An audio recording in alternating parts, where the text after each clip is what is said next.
Hey everybody, and welcome back to the vlog. I want to apologize to you loyal viewers and subscribers, especially the subscribers, the viewers. You can push the button. Why don't you push the button? Why it took me so long to get back to you guys? There was a number of reasons. Number one, I got a bunch of things going with the movie. The movie is in full blast. It took 6 months of contract negotiations to get both sides happy, and we're at that point right now. And on Monday, September 16th, we're going to be meeting with their attorneys, and hopefully I'm just going to sign it, and it's going to start the ball rolling. It's my understanding that they want this movie done by June 2025. So, wow, buckle up, man, that's pretty cool. Now, usually I don't do a video like this when I have one hanging over my head, like the Roy DeMeo 72 Lincoln 59th Street Bridge story. So my investigation is done. I spent $1 gazillion going back and forth to New York City. I found out everything that we could possibly find out, which was, of course, there's no remains in that vehicle because there's no trunk floor, there's no trunk lid. So, so now what I wanted to do is turn it over to the FBI. And you're gonna be seeing this in the next video, but I just wanted to get this one out because this is such a funny video. This is such a great story. So, but I just wanted to explain why I'm putting this Catch Me If You Can story in when I was doing the Roy DeMeo, Nicholas Masucci story. And usually I don't do that, but this news just broke to me. So, tried calling the FBI today, tried calling Kearny, New Jersey police today, and they simply didn't answer their phone. The FBI just didn't answer their phone. I called the FBI in New York, and the one out here in California didn't answer the phone. So this is a Saturday. Maybe the FBI don't work on Saturday. The FBI, the Biden administration does. Anyway, I digress, and I don't want to do that. I want to be happy. I'm over here calling the FBI, shitting in my pants, thinking, could I get indicted for this shit? So it's a very scary thing. It's a fucking scary thing. I'm too fucking old to go do time. Anyway, so that's the reason this video is in this spot. I wanted to call the FBI, give them all the information, put it in their hands, let them investigate further, pull up what's left of the car, search the bottom of the floor of the East River for remains. Because don't forget, we found the steering wheel, we found the dashboard. It was just laying right alongside that car for 50 years. Why can't there be bones around there? Okay, so now, let me tell you a pretty great story. So, I have a bestseller book here. Actually, it was that one over there, the black one. This one came after my ex-wife, Danielle Staub, became a super TV show star on The Real Housewives of New Jersey. That caused Simon & Schuster to republish this book, okay? So why did I say that? Okay, so let's go back to the year 2000. Let's go even further back there to 1993. I had my first movie option, which means a movie studio options your life rights and the book rights to do a theatrical feature film. And they rent the ownership. They rent it for 18 months. And in that 18 months, they develop a script, and then they take the script up to the executives of the studio, because after all, the studio is just like the bank. They finance it, then they give it to a producer here and make it. So, after the 18 months is up, after they look at the script, then they decide, green light it or shit can. If they shit can, now don't forget, they're not making any judgments on my life story or what's in that book. They're making the judgments based off the movie script. They don't read the book, the executive. They read the script because that's what they're going to be spending their money on, the script, not the book. So I've had that done 10 times in the last 30 years. And I made a lot of money on the book options. I probably made more on options than I would have had the movie been made on the first option, if that makes any sense. This movie stuff is kind of cool. The whole process is cool. So I've had many of these. I've had many of these. So when my Paramount deal, when the rights, now after the 18 months go by, then they have a thing called turnabout, and that's another year. So that means that once the rights revert to me, I can't sell it to another studio unless they pay all the development money that the previous studio spent. And nobody's gonna do that. So you have to wait till a year turnaround. So now you're talking 2.5 years for each option it takes. So the rights reverted back to being the author, and had a large lawsuit against New York City and police brutality. Kate did a video on that too. You can check that out. So I took that money and I said, I'm getting out of New York. I'm moving to California. I took my dog, took everything I owned in a U-Haul trailer and drove across the country.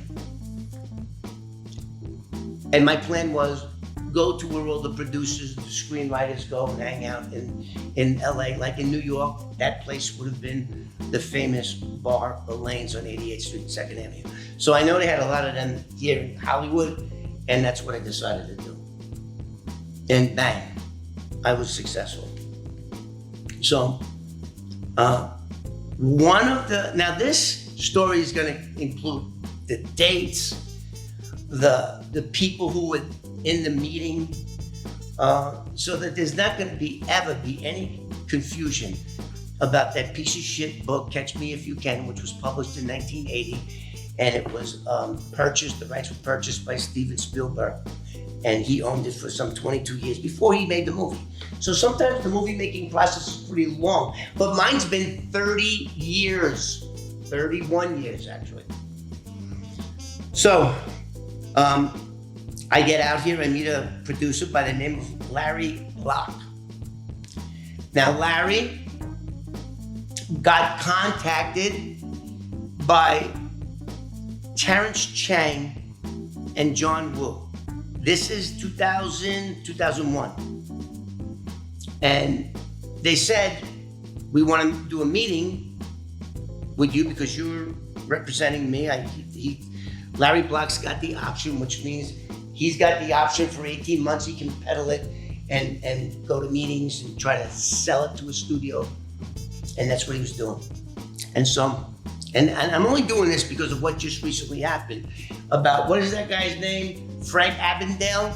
He was the subject of the book, Catch Me If You Can. A fraud. I knew he was a fraud. I knew he was full of crap the minute I heard this story. So anyway, we get contacted by Terrence Chang and John Woo. Now, Terrence Chang and John Woo at that time were the biggest producers and directors going.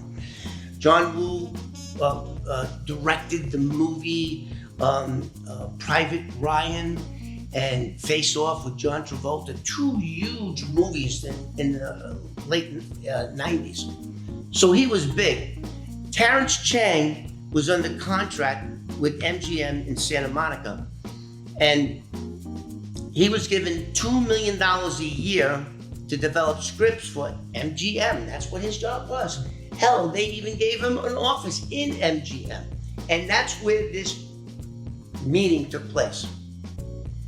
In Terrence Chang's office in MGM in Santa Monica. So the producer, Larry Block, he said, I want you to come with me, but I don't want you to go into the office. Just like that guy Kips. And yeah, we're not gonna take you to any pitch meetings because you're off the chart. You might have fucked the thing. Well, looking back now, they're the ones that effed up because when I pitched this story to this new studio, I did it. And they bought it. They hook, line, and sinker, they're making the movie. So he goes, I just want you to come wait in the lobby of MGM And if I need to ask you a question, I'll come out and ask you a question. So I'm there, I'm sitting in the lobby, and they have all the movie posters of all their hit movies, all the 007 movies, movie poster of The Wizard of Oz, Gone with the Wind, and I'm like, it's a big lobby. So you walk into the lobby, to the left there's a bunch of offices, and so I'm sitting there, Larry Block goes in there, I'm just sitting there like a dummy with the receptionist, and I see this tall guy Asian guy come in. He comes in, takes a look at me because he's walking right towards me. Hey, how you doing? Boom, goes in, and I didn't know who he was, but it was Terrence Chang. And so I'm sitting there, and a couple of minutes go by, maybe 10 minutes go by, and I hear what? And I hear yelling. And then the door of the office, it's a hallway, and it's on the right-hand side. Door of the office swings open. I can hear the door swing open and hitting. The guy comes running up to the hall, and it's Terrence Chang. He said, "Oh, I'm so sorry. I didn't know because he just said hello to me. What are you doing out here? No. We want you to come in. Come in the office." Now, I go there. There's Terrence Chang, Larry Block, and a guy by the name of George DiCaprio. That's his picture right there. I don't know which side you want to put it on, but that's his picture. George DiCaprio. What a guy with a long ponytail. I don't like that guy either. He didn't like me, I didn't like him. Anyway, so there was two other women. I think they were MGM executive people. They were in the office. Now, mind you, every single Hollywood pitch never goes past 45 minutes. Usually they're 30 minutes, 20 minutes. Never go past 45 minutes. Never. Well, that day, it certainly did. And I'll get back to that. And so they call me in. He just, come on in. Don't be sitting out here. Come in. This is about your life. We want to hear from you. So I get in there. There's a couch. There's a big glass table. There's a chair there. Terrence Chang is to my left. He's sitting down with his back to the back of the chair.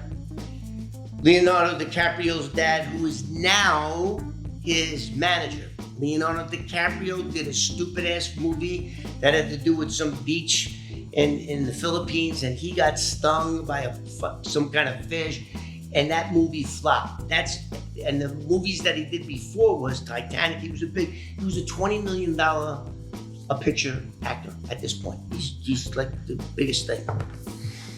And I knew that, So his father's sitting there, the two girls are there, Larry Block is there, and there's a big glass table. So we start out the meeting, and everybody's kicked back, with legs crossed. I'm just trying to set the stage. So I come in, so Larry was in there maybe 10 minutes pitching, and then they found out that I'm sitting outside, they bring me in. So, Terrence, so I started talking about, I think I started off with Romancing a Jailed Mafia Hitman's Wife, which was featured in the March 1996 issue of Penthouse magazine. It was a big story. How I romanced the jailed Mafia Hitman's wife to get evidence to put her husband away for 3 murders. And then what happened? I married her and raised his son as my own for 13 years before we divorced. So that was a pretty unbelievable story, right, in itself. So I start telling this story. I'm starting to work, and it went by so fast. The next thing we know, I'm talking and blah blah, and I'm talking fast, and then all of a sudden, Terrence Chang picks up the phone, and he calls John Woo. Now John Woo's on speakerphone. He doesn't speak English. So how you doing, Mr. Woo? Blah blah blah blah blah blah blah. and I start talking to him, and I can tell he says he speaks English, but he didn't speak English. He really did. So hand the phone back to Terrence Chang, and as I'm talking, Terrence Chang is translating. The guy could have been in China for all I know. I don't know. This was like a freaking unbelievable setting. Unbelievable setting, and I'm gonna get to the point where does Catch Me If You Can come into this story. And now I'm laughing my ass off, Steven Spielberg, and they made a bunch of money. So anyway, as I said before, most Hollywood pitches only last 30 to 45 minutes. So now I'm on a roll, a manic roll. Like, oh my, and everybody, so the next thing I know, I don't know when it happened, every single person was sitting on, the old saying, oh, I had that guy sitting on the edge of his chair. Well, now I know what it means. Everyone was sitting on the edge of the chair. They weren't kicked back like this. They were like leaning into me. They were all leaning into me with their mouths open. And here's Terrence Chang on the phone talking to John Woo. All but Leonardo DiCaprio's father. He was just sucking this shit in. He was like, my son's not playing no snitch. I don't want my son. So now, Leonardo DiCaprio, I don't know if I said it before, read my book in one sitting, a flight from Los Angeles to Paris, France. That book has like 300 and something pages in it. Read it in one sitting. And then they said he read another book that he's interested in doing. But Leonardo DiCaprio, wanted to do my book. So, and now he's listening to his father because he took some bad advice. And the last movie he made, that stupid beach movie, I don't know what the fuck. Google it. Maybe I can have my guys. Let's put that up. That movie where he got stung in the fuck. He almost died. Let's put that up there, and so we know. Okay, so now you know what movie I'm talking about. So then he fired his manager and hired his father as manager, and he was being a real prick. I'm sitting right across from him, and he was just like fucking. I just wanted to throw him out the window. That's what I said. But now I get the last laugh. And timing is everything, and that's why I'm bringing this video to you guys. So I got them all on the edge of their chairs. Now all of a sudden everybody's getting hungry. Fuck, man, 5 hours went by. I got everybody, the two studio executives, Terrence Chang, fucking Larry Block, the guy that was supposed to pitch, he didn't say a word. Once I got rolling, he was just sitting there like doing nothing. Love you, Larry, if you're watching this. That's what he was doing. Once I started rolling, there was no stopping. There was no stopping Kevin Moore, and I'm going into what. So now, a lot of times when I tell my stories, they sort of like branch out. I have to be very careful and stay focused when I tell a story. Otherwise, okay, that story led into that one. Next thing you know, I'm over here, and that story is over. So I was like all over the place. And the girls, the MGM girls were taking notes and shit like that. So the next thing you know, we're hungry. Why are we hungry? Because it's like 7 hours. Unheard of. Now it's dark outside. Fucking dark. And I keep going from time to time so we had ordered 2 pizzas. The pizza guy came. We're wolfing down the pizza. I'm still telling the story. Terrence Chang, he's eating the pizza on the fucking phone with John Woo. I mean, these were like super big names back then. And man, I thought I had them. So then they go, so Terrence Chang goes, so now at this point, Larry Block is not only a producer, he's a screenwriter as well. Larry wrote what's in the industry called a treatment. It's like a 25-page script minus dialogue. Okay, that's what it's, minus dialogue. So they had that, and of course they had that book. So then the 2 girls go upstairs and they come back and they go, okay. So after I got everybody sold except Leonardo DiCaprio's dad, who was really just like There he is again. Look at the picture. Look at him. Look at him. And he's just got the kind of face you want to just. So I had everybody like sitting on the edge of the chair, and this guy, he didn't want to hear anything. But I will give George DiCaprio the credit. I'll give you this much, George DiCaprio, if you're watching this. Probably not. But anyway, the fourth chair, I give you this credit. You stayed. You stayed. Because, and I believe that the reason he stayed is because he was going, damn, this is an unbelievable story. This story is 10 times better than any Catch Me If You Can story, some fun. And I knew that story was full of shit once I read the book, and I didn't even read the whole thing. Oh, and I went to the movies to see it 2 years later, and I had to leave halfway through because I said to myself, this is all bullshit. It's all fucking bullshit. So, I'll give you that much, George DiCaprio. You stayed. You did stay. And I was rambling off. And the reason that you stayed is because you knew damn well this story was great, but the fact that I was an informant, snitch, rat, stoolie, you didn't want your son playing that kind of character. So, this is what happened. The two girls from MGM go up there. Now, don't forget, Terrence Chang and John Woo are a production company. And they were working for MGM. That's why they had an office in the MGM studio. And they were developing screenplays for MGM, and they got $2 million a year to do that.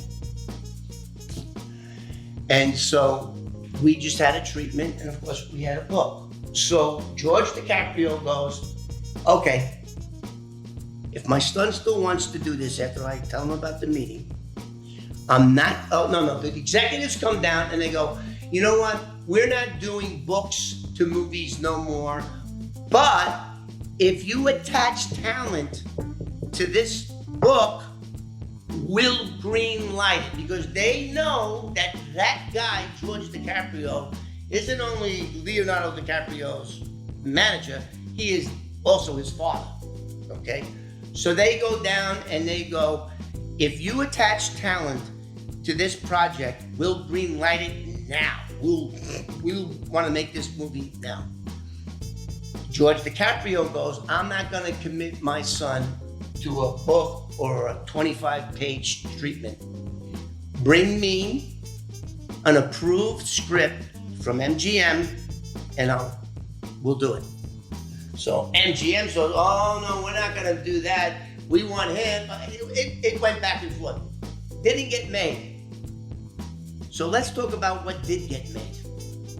That phony piece of crap, Catch Me If You Can, which now, in the last couple of days, it's been all over the internet. What's this guy's name?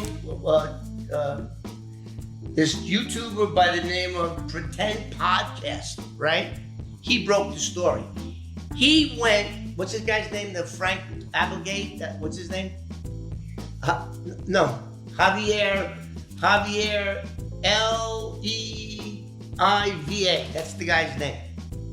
Who's the guy from Catch Me If You Can? Frank Abagnale?